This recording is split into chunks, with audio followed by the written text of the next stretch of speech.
Hello नमस्कार प्यारे बच्चों, आइकॉनिक क्लासेस में आप सभी का स्वागत है। तो इस वीडियो में हम बात करने वाले हैं 12th क्लास फिजिक्स के इम्पोर्टेंट ग्राफ की और कुछ डायग्राम्स की भी। तो आपको फिजिक्स में कौन से ग्राफ और कौन से डायग्राम मोस्टली याद रखने हैं उनके बारे में हम पूरा डिटेल में पढ़ेंगे। तो पूरा वीडियो आपको लास्ट तक देखना है। तो चलिए शुरू करते हैं। तो चैप्टर नंबर 1 है आपका इलेक्ट्रिक फील्ड एंड चार्जेस, विद्युत आवेश तथा क्षेत्र। तो इसमें आपके सामने एक ग्राफ आता है, electric field due two point charge यानी कि बिंदु आवेश के कारण विद्युत विभव। तो फॉर्मूला होता है E इक्वल टू के क्यू बाई आर स्क्वायर। तो E जो होता है वो इनवर्सली प्रोपोर्शनल होता है आर स्क्वायर के, यानी कि व्युत्क्रमानुपाती होता है। तो उसका ग्राफ ऐसे मिलता है। यहाँ पर आप 3 क्वेश्चन आपको देखने को मिल रहे होंगे। सबसे पहले A is directly proportional to B। तो याद रखना है, जो समानुपाती होता है डायरेक्टली प्रोपोर्शनल होता है उसका ग्राफ एकदम स्ट्रेट होता है। लेकिन इनवर्सली प्रोपोर्शनल में अगर पावर 1 है तो स्लोप थोड़ा कम होगा, और अगर स्क्वायर है तो स्लोप और ज्यादा होगा, और अगर क्यूब होता तो स्लोप और ज्यादा, यहाँ पर कुछ इस तरीके से इसके स्लोप होती। और दूसरा है कि ए अगर डायरेक्टली प्रोपोर्शनल है बी स्क्वायर के, कोई भी फॉर्मूला आ जाए ए डायरेक्टली प्रोपोर्शनल हो बी स्क्वायर के, तो उसकी ग्राफ आपको इस प्रकार से बनानी है। तो चैप्टर 1 में ये बातें आपको याद रखनी है। जैसे डाइपोल के लिए एक्सियल और इक्वेटोरियल यानी कि निरक्षीय और अक्षीय स्थिति पर भी ग्राफ पूछ लेता है। तो आर क्यूब होता है, तो आर क्यूब के लिए आपको ग्राफ कुछ इसी प्रकार से बना लेना है। उसके बाद है chapter number 2 electric potential and capacitance यानी कि विद्युत विभव तथा धारिता। इसमें जो पोटेंशियल वाला सेक्शन है यानी कि विभव वाला है, यहाँ से कोई ग्राफ है नहीं। तो कैपेसिटेंस यानी कि जो धारिता है वहां से आपके सामने ग्राफ है। तो C इज इक्वल टू क्या होता है, C इज इक्वल टू यहाँ पर आपके सामने होता है C is equal to Q by V। तो जब Q और V के बीच में ग्राफ बनाएंगे तो उसकी जो स्लोप होती है वो हमें क्या मिलेगी। जैसे ये ग्राफ हो गई, डायरेक्टली प्रोपोर्शनल होता है Q और V एक दूसरे के समानुपाती होता है, तो सीधी ग्राफ जाएगी और ये एंगल हो जाएगा थीटा। अब इसकी स्लोप जिसको हम प्रवणता कहते हैं, अगर टेन थीटा हम लगाते हैं तो परपेंडिकुलर अपॉन बेस। तो परपेंडिकुलर अपॉन बेस क्या होता है, क्यू बाई वी, और क्यू बाई वी किसका फॉर्मूला था, सी का। तो याद रखना है कि जो क्यू वर्सेस वी का ग्राफ बनाएंगे तो उसकी जो स्लोप होती है वो सदैव अपने को कैपेसिटेंस देती है यानी कि धारिता देती है। और अगर इसका रेसिप्रोकल करेंगे तो याद रखना है टेन थीटा हो जाएगा, कॉट थीटा हो जाएगा, और कॉट थीटा अगर जो इधर क्यू बाई वी का अगर रेसिप्रोकल करेंगे तो वी बाई क्यू हो जाएगा। तो ये क्वेश्चन अच्छा है, इस साल के मॉडल पेपर में भी दे रखा है, आपको अच्छे से तैयार करना है। चलिए बात करते हैं चैप्टर नंबर 3 करंट इलेक्ट्रिसिटी विद्युत धारा की। और ये वो चैप्टर है जहां से अक्सर ग्राफ पूछे जाते हैं। तो सबसे पहली ग्राफ है ओम्स लॉ से। ओम्स लॉ में V वर्सेस I की ग्राफ आप जानते हैं अच्छे तरीके से। यहाँ पे V होगा, ये यहाँ पर V है। V वर्सेस I की ग्राफ कैसे जाएगी, स्ट्रेट लाइन होगी, और ये एंगल कितना होगा 45 होगा। तो यहाँ से न्यूमेरिकल पूछे जाते हैं आपसे ग्राफ से, ये जो एंगल होता है ये 45 होता है। इसकी स्लोप हमें क्या देती है, V वर्सेस I के ग्राफ की जो स्लोप होती है यानी कि जो प्रवणता होती है वो V अपॉन I, और वो मिलता है हमें रेजिस्टेंस यानी कि प्रतिरोध। अब कंडक्टर के लिए, कंडक्टर कहो चाहे ओमिक डिवाइसेस कहो या चालक कहो, यहाँ पर जो अपने ग्राफ बनते हैं उसमें सबसे पहले है डायोड या अर्धचालक। तो अर्धचालक या डायोड में आपने 14 चैप्टर में फॉरवर्ड बायस और रिवर्स बायस पढ़ा होगा, यानी कि अग्र अभिनति और पश्चिम अभिनति। तो ये फॉरवर्ड बायस का ग्राफ होता है और ये रिवर्स बायस का ग्राफ होता है। तो डायोड के लिए पूछे तो ऐसा ग्राफ बनाना है। गैलियम आर्सेनाइड एक प्रकार का डायोड ही है, उसके लिए अगर I वर्सेस V का ग्राफ बनाना हो तो याद रखना I, उस क्वेश्चन को ध्यान से पढ़ना है। अगर V वर्सेस I है तो आपको V को y एक्सिस पे रखना है, और अगर I वर्सेस V है तो यहाँ पर आपको I को जो है वो y एक्सिस पे रखना है। तो इसका ग्राफ कुछ ऐसा बनेगा। फिर उसके बाद बात करते हैं temperature dependency of resistance, resistivity या रेजिस्टेंस दोनों कह सकते हो। और यहाँ से ग्राफ जो है आपके बनती है, इस साल के मॉडल पेपर में भी ग्राफ दे रखी है। तो सबसे पहले बात करते हैं इस पहले ग्राफ की। तो पहला ग्राफ क्या है, resistivity versus temperature for copper, या कंडक्टर कहो या मेटल्स कहो। तो कॉपर के लिए कैसा होता है, तो ये ग्राफ यहाँ पर स्ट्रेट लाइन होगा कुछ इस प्रकार से। कॉपर के लिए स्ट्रेट लाइन मतलब टेम्परेचर बढ़ाने पर रेजिस्टिविटी या रेजिस्टेंस इंक्रीज करता है। फिर उसके बाद नाइक्रोम या इंसुलेटर कह सकते हो। तो इंसुलेटर के लिए एक तरीके से थोड़ा सा चेंज होता है, यहाँ पर इतना चेंज टेम्परेचर का नहीं होता है। तो जो कंडक्टर या जो नाइक्रोम होते हैं, जो अलॉय होते हैं, यानी कि जिनको हम कुचालक या इंसुलेटर कहेंगे, उनका टेम्परेचर और रेजिस्टिविटी का कोई लेना देना नहीं होता है, मतलब नॉन डिपेंडेंसी होती है। फिर उसके बाद सेमीकंडक्टर्स यानी कि अर्धचालकों के लिए रेजिस्टिविटी वर्सेस टेम्परेचर का ग्राफ, रो यानी कि प्रतिरोधकता तथा तापमान के मध्य ग्राफ बनाएंगे तो वो इनवर्सली प्रोपोर्शनल होता है। सेमीकंडक्टर्स में टेम्परेचर बढ़ाने पर रेजिस्टिविटी डिक्रीज करती है, इसलिए ग्राफ कुछ ऐसा जाएगा। ये जो क्वेश्चन है आपके इस साल के मॉडल पेपर में दे रखा है। तो I वर्सेस V का ग्राफ यहाँ पर आपको बनाना है, और I वर्सेस V का ग्राफ हम बनाएंगे। इसमें पूछा गया है कि किस, यहाँ पे दो टेम्परेचर भी दे रखे हैं T1 T2, और ये पूछा गया है कि कौन से का टेम्परेचर ज्यादा होगा, T1 ज्यादा होगा या T2 ज्यादा होगा। तो I वर्सेस V की ग्राफ हमें जो स्लोप देती है वो होती है रेजिस्टेंस की, और जिसका रेजिस्टेंस जितना ज्यादा उसका टेम्परेचर उतना ज़्यादा, और क्योंकि कंडक्टर्स के लिए बात हो रही है तो T1 जो है इसके लिए थीटा की वैल्यू ज़्यादा होगी, इसका मतलब T1 और T2 जो है, अब इस T2 के लिए थीटा की वैल्यू कम, लेकिन T1 के लिए थीटा की वैल्यू ज़्यादा होगी। पर आप अच्छे तरीके से चेक करें ग्राफ किसके बीच में बना हुआ है। ग्राफ यहाँ पर V वर्सेस I नहीं है, I वर्सेस V है, तो I यहाँ होगा, V यहाँ होगा, तो थीटा जिसका जितना ज़्यादा होगा इस केस में टेम्परेचर उतना ही कम होगा, यानी कि T2 जो है वो ज़्यादा होगा एज कम्पेयर टू T1। फिर उसके बाद क्वेश्चन है टर्मिनल वोल्टेज और जो रेजिस्टेंस होता है उसके बीच में, तो V वर्सेस I का हमने फॉर्मूला पढ़ा हुआ है। यहाँ पर ये वाला जो फॉर्मूला है V is equal to E minus I R. तो अगर क्वेश्चन आ जाए कि टर्मिनल वोल्टेज और रेजिस्टेंस यानी कि टर्मिनल वोल्टता तथा प्रतिरोध के मध्य ग्राफ बनाए तो कुछ ऐसा ग्राफ बनेगा। और अगर ये क्वेश्चन अच्छा है, आप याद रखें ये जो सेकंड वाला ग्राफ है ये बहुत ही इंपॉर्टेंट है, V वर्सेस I ग्राफ है for E V is equal to E minus I R, तो इसका ग्राफ डिक्रीज करता हुआ ग्राफ होता है, माइनस में होता है। फिर उसके बाद चैप्टर नंबर 4 है मूविंग चार्ज एंड मैग्नेटिज्म, गतिमान आवेश तथा चुंबकत्व। तो इसमें मोस्ट इंपॉर्टेंट यही की बात है कि जो B होता है वो R के इनवर्सली प्रोपोर्शनल होता है, और इनवर्सली प्रोपोर्शनल का ग्राफ कैसा होता है इस प्रकार का होता है। ये मॉडल पेपर में दे भी रखा है और हमने अभी डिस्कस भी किया है। चलिए बात करते हैं अब अगले क्वेश्चन की। तो अगला जो हमारे पास चैप्टर है वो होगा मैग्नेटिज्म एंड मैटर। तो यहाँ से कोई ग्राफ नहीं आती है चैप्टर नंबर 5 से, लेकिन डायग्राम आते हैं। तो ये डायग्राम इस प्रकार से नहीं होंगे, इसने यहाँ पर गलत बना रखे।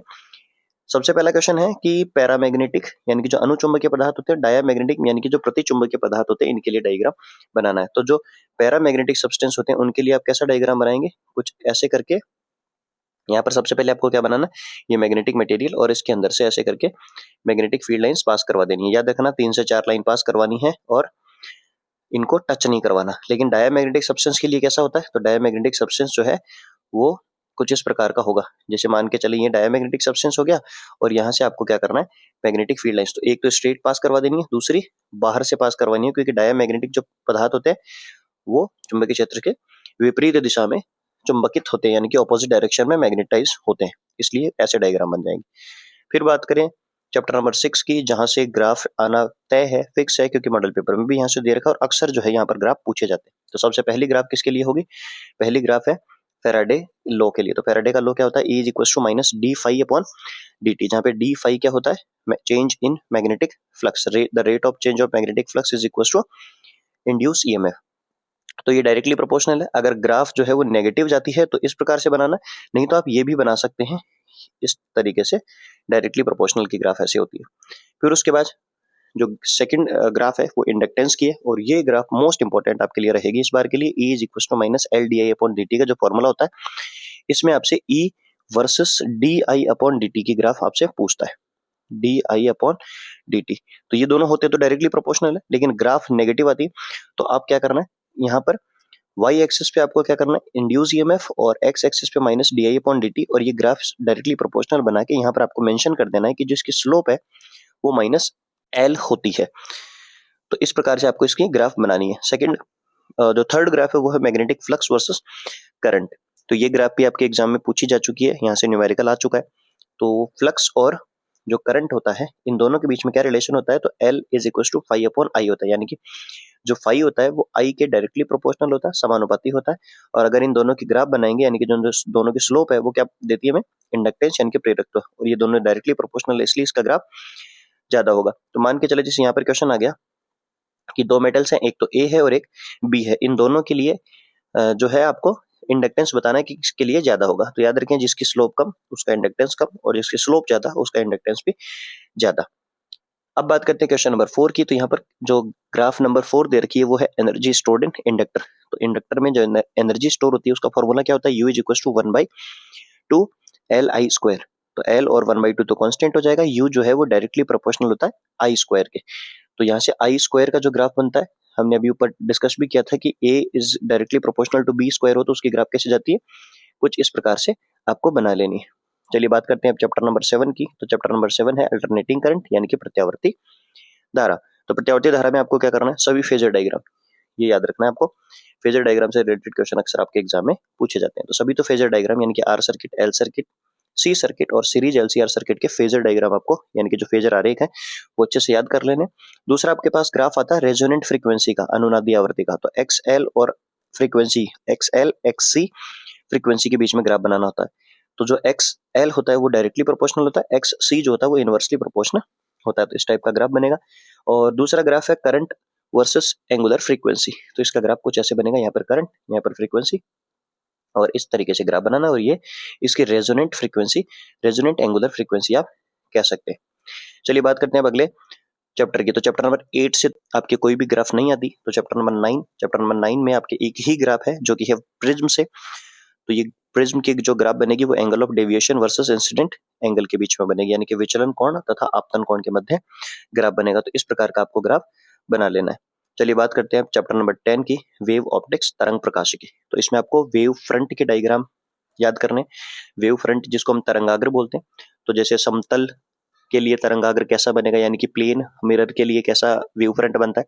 फिर उसके बाद पॉइंट सोर्स के लिए, लीनियर सोर्स के लिए और यूनिफॉर्म सोर्स के लिए, यानी कि बिंदु स्रोत और एक समान जो स्रोत होता है, यानी कि अगर स्रोत इन्फिनिटी पे हो उसके लिए कैसा बनेगा। और तीसरा आता है रेखीय स्रोत। इन तीनों की वजह से आपको तरंगाग्र वेव फ्रंट बनाना होता है।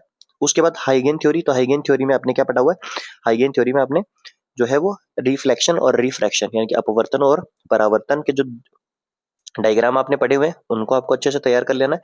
उसके बाद जो ग्राफ इसमें है वो दो हैं, एक तो इंटरफेरेंस की है और एक डिफ्रैक्शन की। इंटरफेरेंस में जो इंटेंसिटी डिस्ट्रीब्यूशन होता है, यानी कि जो तीव्रता वितरण होता है, वो एक समान चलता है, तो इस प्रकार से चलेगा। और जो डिफ्रैक्शन है उसकी ग्राफ कुछ आपको ऐसी मिलेगी जो कि इंटेंसिटी डिस्ट्रीब्यूशन की होती है सिंगल स्लिट के लिए। अब बात करते हैं चैप्टर नंबर 11 जो कि ग्राफ के लिए मोस्ट इंपोर्टेंट चैप्टर है। तो dual nature of radiation and matter, यानी कि द्रव्य तथा प्रकाश की द्वैत प्रकृति। तो इसमें सबसे पहली जो ग्राफ होती है वो है stopping potential versus frequency. Stopping potential versus frequency. और इसको स्टॉपिंग पोटेंशियल को हम क्या बोलते हैं, अंतक या निरोधी विभव भी कहते हैं। तो इसकी ग्राफ कैसे बनेगी, वाई एक्सिस पे आपको इस पोटेंशियल लगाना है और इस पर फ्रीक्वेंसी लगानी है। और इसकी जो ग्राफ होगी वो इस प्रकार से जाएगी। और इसकी जो स्लोप होती है, यानी कि जो इंटरसेप्ट होता है, वो किसको रिप्रेजेंट करता है, इसका जो इंटरसेप्ट होगा वो वर्क फंक्शन को रिप्रेजेंट करता है। ये यहाँ पर लिखा भी है कि ओ ए, यहाँ पर ओ है, इस जगह ओ है और यहाँ पर ये ए हो जाएगा।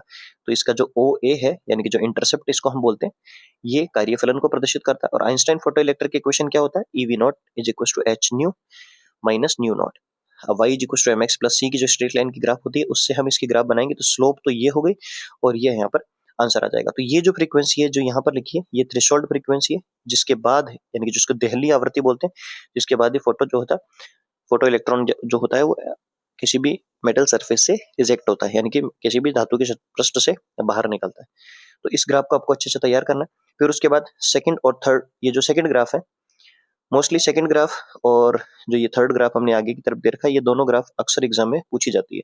लास्ट ईयर भी एक ग्राफ जो है वो एग्जाम में थी, मॉडल पेपर में भी अक्सर ये ग्राफ होती है। तो फोटो इलेक्ट्रिक करंट में और दो ग्राफ है यहाँ पर आपको बनानी, photo electric current versus stopping potential के लिए, डिफरेंट इंटेंसिटीज और सेम फ्रीक्वेंसी के लिए। तो इसकी ग्राफ कुछ ऐसी बनेगी, आपको यहाँ पर कुछ ऐसी ग्राफ यहाँ पर बना लेनी इस टाइप से। ये I1 हो जाएगा, ये I2 हो जाएगा। तो ये ग्राफ आपको अच्छे तरीके से तैयार करनी है।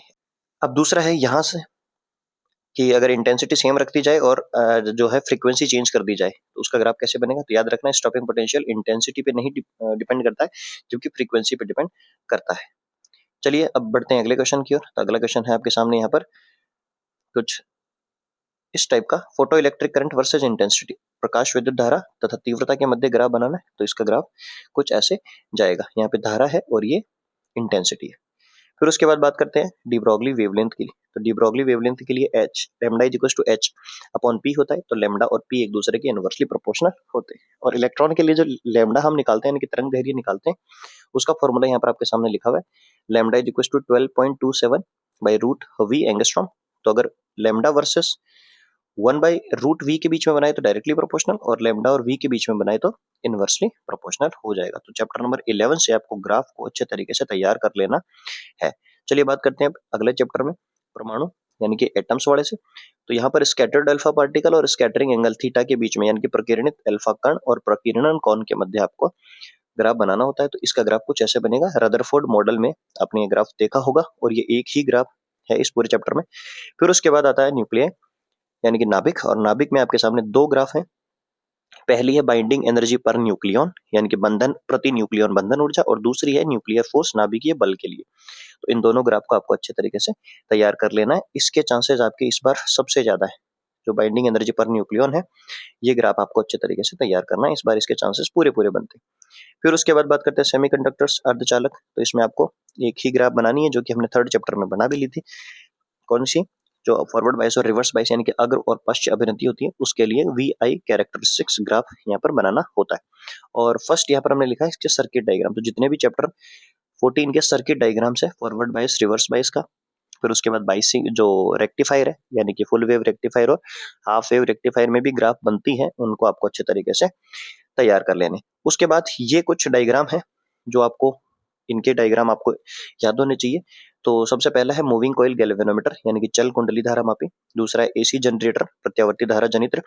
ये जो MCG है, ये 2020 में आपसे पूछा गया था। AC जनरेटर आपसे 2024 में पूछा गया था। ट्रांसफार्मर अक्सर आपसे पूछा जाता है, लास्ट ईयर भी आया था। ऑप्टिकल इंस्ट्रूमेंट, यानी कि जो टेलीस्कोप और माइक्रोस्कोप होते हैं, ये आपके अक्सर एग्जाम में आते हैं। और ऑप्टिकल फाइबर है, तो इसकी डेफिनेशन के साथ इसका डायग्राम भी पूछता है। और उसके बाद लास्ट है रदरफोर्ड मॉडल। तो रदरफोर्ड मॉडल का जो डायग्राम था, उसको समझाने के लिए वो यहाँ पर आपको बनाना है। अब इन सभी चैप्टर्स के जो भी छोटे क्वेश्चन है और इंपॉर्टेंट क्वेश्चन है सेक्शन C और D के, वो सब हमने ऑलरेडी अपलोड कर रखे हैं। जिन्होंने वो वीडियोस नहीं देखे, आप उन वीडियोस को देख सकते हैं। चलिए, अगर वीडियो आपको अच्छा लगा तो प्लीज वीडियो को लाइक कीजिए, अपने दोस्तों के साथ शेयर कीजिए, चैनल को सब्सक्राइब करना ना भूले। मिलते हैं अगले वीडियो में, तब तक के लिए best of luck, good bye.